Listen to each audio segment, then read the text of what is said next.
Nah di Madinah itu ada masjid besar yang disucikan, namanya itu Masjid Nabawi. Nah di dalam Masjid Nabawi itu ada makam Rasulullah. Jadi Nabi Muhammad itu dimakamkan di sana. Nah ada space kecil antara makam Rasulullah dengan tempat podium dia suka memberikan khutbah. Ada taman kecil banget, itu namanya Taman Raudho. Taman Raudho itu artinya taman yang indah. Taman ini diperebutkan orang, bayangin deh, ratusan ribu kan, ngantri untuk masuk ke tempat yang sejengkal itu. Kenapa? Karena itu tempat paling mustajab berdoa. Tempat yang paling mustajab berdoa itu udah di situ. Bayangkan panjangnya antriannya, orang nahan pipis segala macam, enggak, orang berdiri aja. Saya ikut loh antrian itu. Ikut Mary. Ikut begitu sampai ke depan pagar itu. Terus saya mau melangkah, saya urungkan, saya batalkan niat saya. Saya balik ke belakang, ya, balik ke belakang.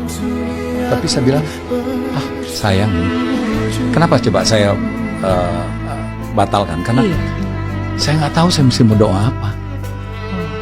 Saya nggak tahu. Mendingan orang di belakang saya gitu, yang mendapatkan kesempatan itu.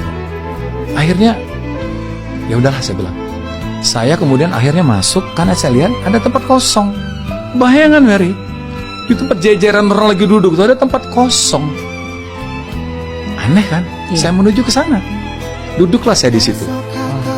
Begitu saya duduk, saya bengong lagi. Udah saya keluar.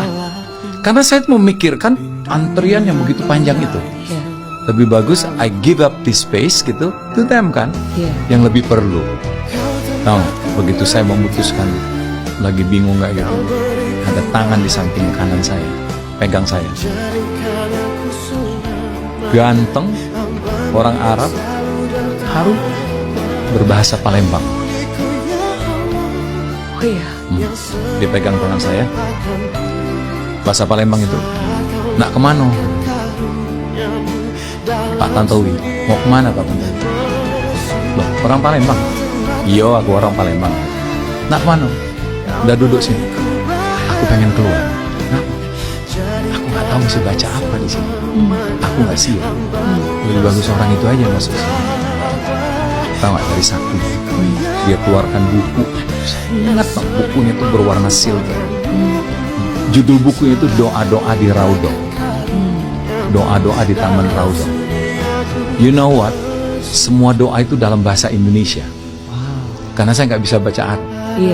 Jadi bayangan ya, ada orang ngasih saya buku doa untuk di Raudho dalam bahasa Indonesia. Udah, saya baca.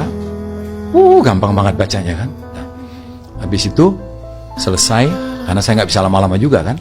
Saya kasih ke dia, Pak, terima kasih buku ini. Udah, nah, ambil aja. Di Palembang di mana? Saya bilang. Nah, disebutkanlah. Itu ada di situ katanya. Ada di alamat di buku itu. Saya lihat, ya ada tuh alamat itu. Jadi dia di satu pesantren, di satu jalan. Udah, saya. Oke, makasih. Saya bilang, Assalamualaikum. Saya tinggal buku itu, saya bilang. Selama saya di Mekah, di Madinah, buku itu ada. Dan saya ingat alamatnya. Begitu saya pulang ke Jakarta, buku itu tidak ada. Saya cari-cari, buku itu tidak ada. Dan saya tanya kakak saya di Palembang, Kak, tolong kamu cek, ada pesantren di jalan ini nomor sekian. Kenapa?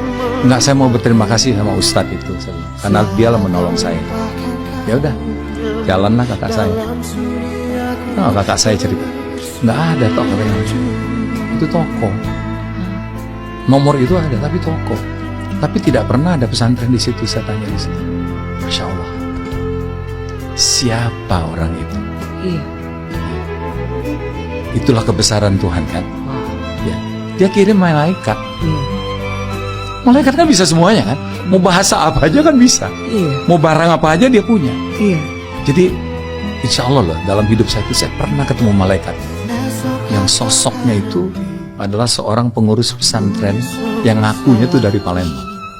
Dan tempat itu tidak pernah ada.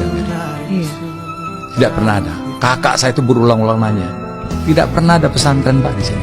Ini toko dari zaman dulu.